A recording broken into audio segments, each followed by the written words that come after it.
L'aide médicale à mourir, le projet de loi est adopté. Des bourses pour attirer de nouveaux préposés aux bénéficiaires. Et prenez garde sur la route cette semaine. La police vous a à l'œil. Bonjour, ici Danny Bérubé. Bienvenue à vos actualités régionales.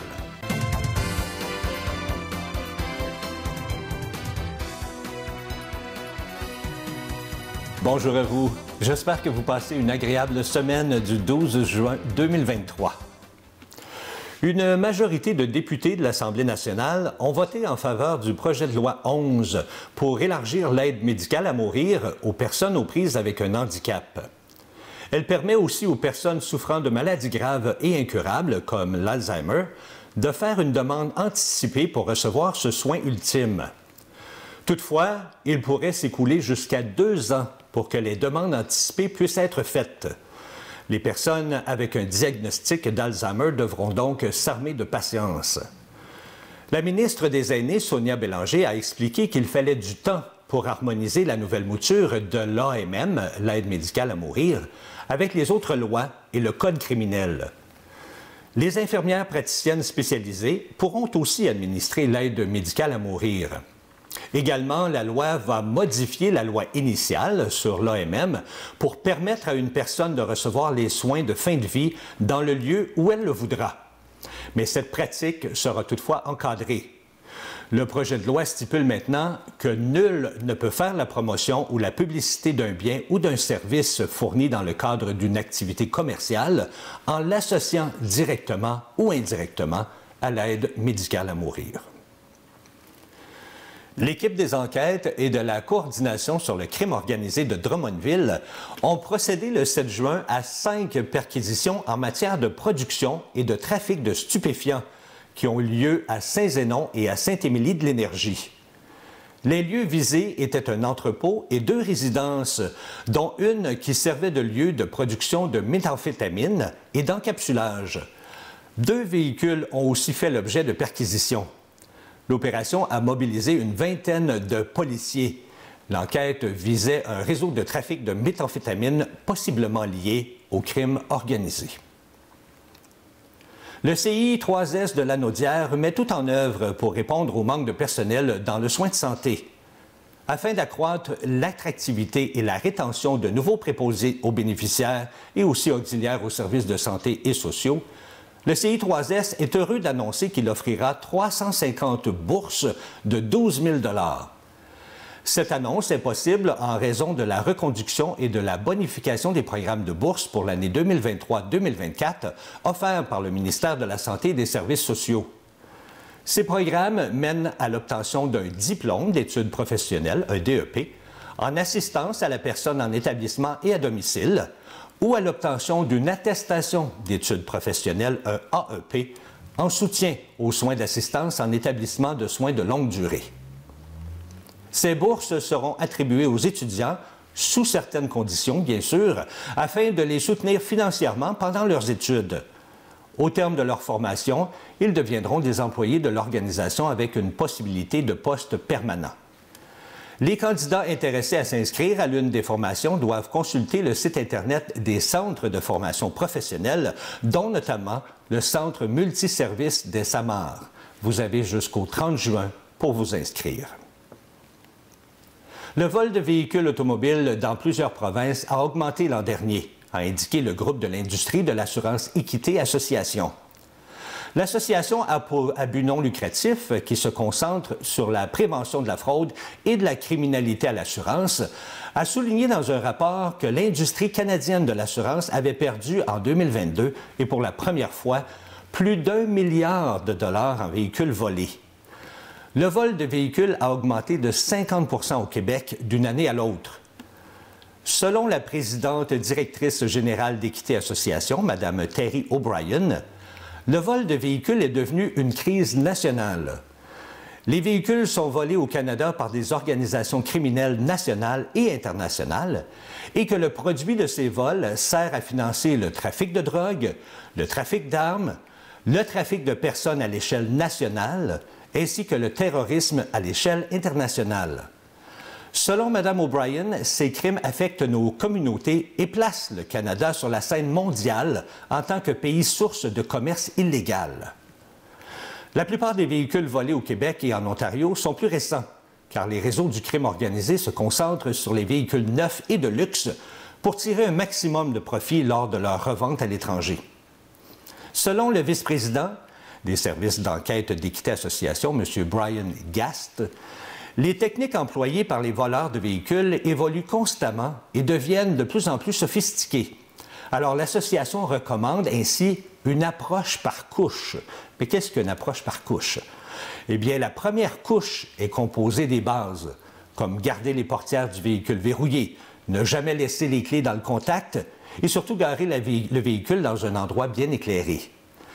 La deuxième couche concerne les dispositifs antivol visibles ou audibles, tels que les alarmes, les dispositifs de verrouillage du volant et de la pédale de frein, et les marqueurs d'identification dans ou sur le véhicule. La troisième couche implique un dispositif d'immobilisation du véhicule, comme des clés intelligentes ou des authentifications sans fil de l'allumage. Et finalement, la quatrième couche, eh bien, c'est un système de suivi à utiliser en cas de vol. Les services de police du Québec, en collaboration avec les contrôleurs routiers de la SAAQ, s'unissent afin de sensibiliser et conscientiser les conducteurs aux risques liés à la vitesse pour l'ensemble des usagers du réseau routier. C'est dans le cadre de l'opération nationale concertée Vitesse, qui se tiendra jusqu'au 15 juin prochain, que les policiers et les contrôleurs routiers interviendront de façon intensive auprès des conducteurs qui contreviennent au Code de la sécurité routière. Les comportements en lien avec la vitesse seront particulièrement ciblés. Le respect des limites de vitesse est primordial pour assurer la sécurité de tous les usagers de la route. Et cela est d'autant plus important dans la situation actuelle où le beau temps est de retour. Il y a la reprise des chantiers de construction qui entraîne une présence accrue des travailleurs et des signaleurs aux abords des chantiers. Également la présence d'usagers vulnérables, dont les piétons, les cyclistes et les motocyclistes. Sur la route, on conduit bien. Voilà le thème de l'opération Vitesse de cette année. Car la vitesse est encore l'une des principales causes de collisions sur la route du Québec. Selon certaines études, une diminution de la vitesse moyenne de circulation de 5 km/h permettrait de réduire annuellement de 15 % le nombre de collisions. Le 10 juin était une journée bien spéciale pour les gens de Berthierville. C'était la journée porte ouverte pour célébrer les 35 ans du musée Gilles Villeneuve. On vous invite donc cet été à faire un arrêt au puits, une petite visite au musée pour découvrir des milliers d'artefacts qui racontent l'histoire du Berthelais le plus célèbre, Gilles Villeneuve. Ce grand champion qui est né en 1950, il aurait aujourd'hui donc 73 ans. C'est en 1972 qu'il a fait ses débuts en motoneige et un an plus tard, en 1973, il obtient le titre de champion du Québec. En 1974, il fait ses débuts en Formule Atlantique et en 1975, il remporte sa première victoire en carrière au Manitoba. En 1977, il fait sa première course en Formule 1 en Grande-Bretagne et c'est en 1978 qu'il remporte sa première victoire en Formule 1 ici, au Grand Prix du Canada. Les victoires s'accumulent, mais malheureusement, c'est le 8 mai 1982, au Grand Prix de Zolder en Belgique, lors des qualifications, qu'il a un accident qui lui sera fatal. Décédé à l'âge de 32 ans seulement, il a laissé dans le deuil sa femme Johanna et ses deux enfants, Jacques, qui avait 11 ans à l'époque, et sa fille Mélanie, 9 ans. C'est en 1988 que le musée Gilles Villeneuve a ouvert ses portes à Berthierville, là où a grandi le champion. Et voilà que 35 ans déjà que le musée existe. C'est fou comment le temps passe vite. Pour se souvenir ou encore pour découvrir qui était Gilles Villeneuve, bien, on vous invite à faire un arrêt au musée Gilles Villeneuve cet été. L'été ne dure jamais très longtemps, mais par contre, on essaie d'en profiter au maximum le temps que ça dure. Que ce soit par des activités à l'extérieur, prendre un petit verre avec des amis sur une terrasse, ou encore profiter des festivals ou des activités que nous présentent les différentes municipalités. Eh bien, du côté de Saint-Félix-du-Valois, on propose les vendredis en musique. Et cette année, ça s'annonce haut en couleur. 2 spectacles sont déjà annoncés, soit le 11 et le 25 août. Mathieu Provençal sera sur la place de la culture le 11 août. Mathieu, qu'on a connu à La Voix en 2014. Avec 6 albums à son actif et 18 années déjà à parcourir les routes du pays, il s'arrêtera à Saint-Félix pour une superbe soirée musicale. Le 25 août, ce sera au tour de Lisa Leblanc de nous faire danser et chanter.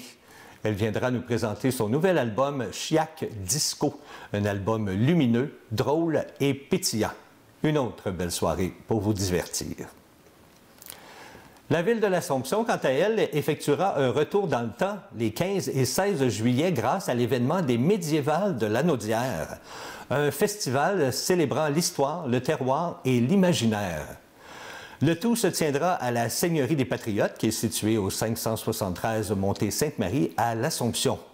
Au cours de ces 2 jours, les participants auront la chance de s'immerger dans un monde haut en couleur grâce à l'exploration de 5 époques historiques, d'un tournoi de chevaliers, des quêtes pour les enfants ainsi que des dizaines d'artisans. En l'honneur de cette 10e édition, une scène sera aménagée afin d'accueillir 10 musiciens et des conteurs. De plus, il y aura le tournoi international des médiévales qui sera de retour cette année avec la présence de chevaliers des régions de Montréal, de Québec et même des États-Unis. Les Médiévales de Lanaudière sont devenues un événement majeur pour la région lanaudoise, alors que l'édition de 2022 a attiré 3300 visiteurs. Et on dit que parmi ce nombre, 90 % de l'achalandage provenait de l'extérieur de l'Assomption. Alors, amateurs de chevaliers et d'armures, ça se passe le 15 et le 16 juillet à l'Assomption. Petit rappel pour les amateurs de bingo. Ne manquez pas notre super bingo 40e anniversaire le samedi 24 juin dès 10h ici sur les ondes de CTB-TV. Plus de 2460 $ en prix. Les jeux sont à 140 $ et le gros lot sera de 2040 $. Ça vaut la peine d'être là. N'oubliez pas d'acheter votre carte qui est toujours à 5 $ chez tous les bons participants.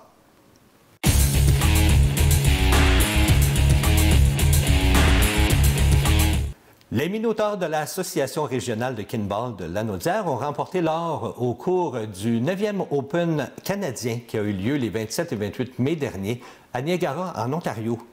Au total, 8 équipes participaient à l'événement cette année, dont 4 de l'Ontario et 4 du Québec.